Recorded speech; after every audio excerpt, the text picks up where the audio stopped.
Assalamualaikum warahmatullahi wabarakatuh. Hi, welcome back to my channel, Learning English with Mrs. Ida. Today we will discuss about what is a sentence. Ya, sentence. Jadi yang dimaksud dengan kalimat itu adalah kumpulan dari beberapa kata yang terdiri minimal satu subjek dan satu predikat. Akan tetapi dalam bahasa Inggris itu kalimat itu bisa dibagi dalam beberapa jenis, ya, yaitu types of sentence, simple sentence, compound sentence, dan complex sentence. Nah, kita mulai dari simple sentence. Simple sentence itu adalah sebuah bentuk kalimat dasar atau kalimat sederhana yang hanya terdiri dari sebuah subjek dan predikat saja. Nah, sedangkan compound sentence adalah sebuah kalimat yang dia terdiri dari dua kalimat sederhana masing-masing, akan tetapi dia dihubungkan dengan kata penghubung seperti but, and, or, yet. Itu adalah kata-kata penghubung yang selalu dipakai untuk bentuk kalimat compound sentence. Sedangkan untuk kalimat satu lagi itu adalah complex sentence. Complex sentence ini terkadang kalimatnya bisa panjang karena dia terdiri dari beberapa kalimat dasar yang dilebur kemudian jadi satu buah kalimat. Nah, jadi complex sentence ini bisa juga bahasa Indonesia disebut dengan kalimat majemuk. Nah, kalimat complex sentence atau kalimat majemuk merupakan gabungan beberapa klausa dari kalimat sederhana yang kemudian terdiri dari kalimat induk atau disebut dengan independent clause dan kalimat ana atau disebut dengan dependent clause. Jadi bisa saja dalam sebuah kalimat complex sentence itu terdiri dari satu kalimat induk atau satu kalimat ana, ataupun satu kalimat induk, dua kalimat ana, ataupun bisa sebaliknya, dua kalimat induk, satu kalimat ana.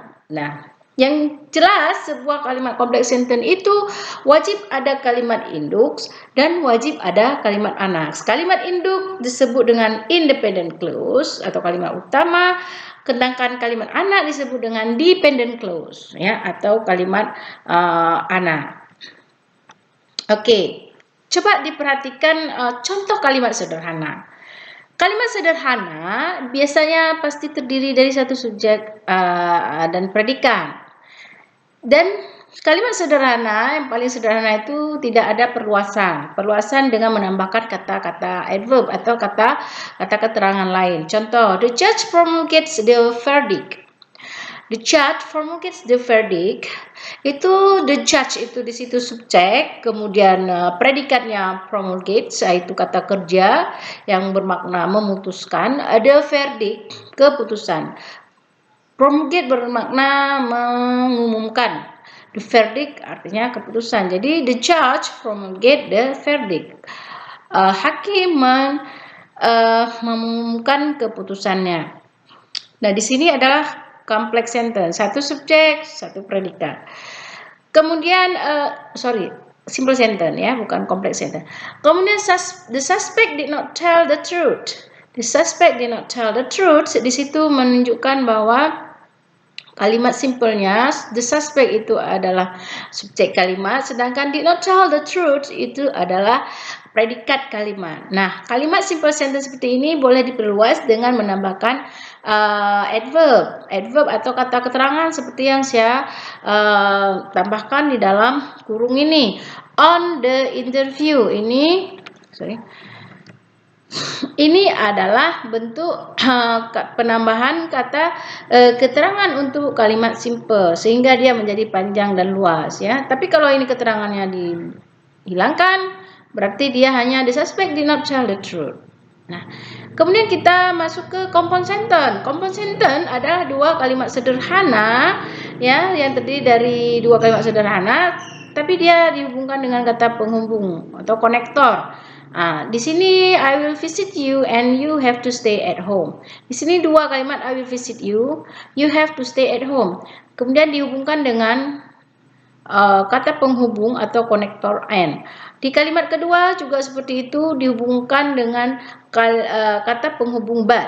Kemudian di kalimat ketiga juga begitu, dihubungkan dengan kata penghubung or. Nah, ini kalimat compound sentence ini atau dengan kata lain adalah kalimat gabungan, adalah bentuk dua kalimat yang dihubungkan oleh konektor atau penghubung. Dua yang terdiri dari masing-masing kalimat itu adalah kalimat independent atau kalimat induk. Maknanya antara dua kalimat yang dihubungkan itu adalah kalimat yang makna mereka tidak saling bergantungan satu dengan yang lain. I'll visit you itu tidak bergantung kalimat ini maknanya dengan kalimat you have to stay at home. Tidak bergantung maksudnya kalau salah satu kalimatnya ini dihilangkan, dia tidak mengurangi makna dari salah satu kalimat kedua kalimat ini. Sedangkan complex sentence contohnya adalah kalimat yang terdiri dari dua kalimat atau lebih. Nah, di dalam sebuah kalimat kompleks sentence itu harus ada satu kalimat induk minimal dan satu kalimat anak. Jadi kompleks sentence itu adalah peleburan dari dua kalimat sederhana tadi yang masih merupakan kalimat induk ya. Jadi kemudian sewaktu dia dilebur menjadi complex sentence, jadilah salah satunya harus menjadi kalimat induk, sedangkan satu lagi menjadi kalimat anak atau disebut dengan dependent clause. Kalimat induk disebut dengan independent clause karena dia independen dari segi makna. Maknanya perfect tanpa dipengaruhi oleh kalimat lain. Sedangkan kalimat anak dependent clause adalah kalimat yang tergantung makna kalimatnya dengan kalimat induk. Yang perlu diingat untuk gampang mendapatkan mana kalimat dependent clause dan mana independent clause itu adalah dengan menandai penghubungnya. Sebuah kalimat complex sentence di dalamnya itu harus ada penghubung di kalimat anak, ya. Jadi kalau dia tidak ada penghubung, kalimat itu adalah kalimat induk. Contohnya di sini, the book that you borrowed me yesterday has been gone. Yang jadi kalimat induk di sini adalah the book.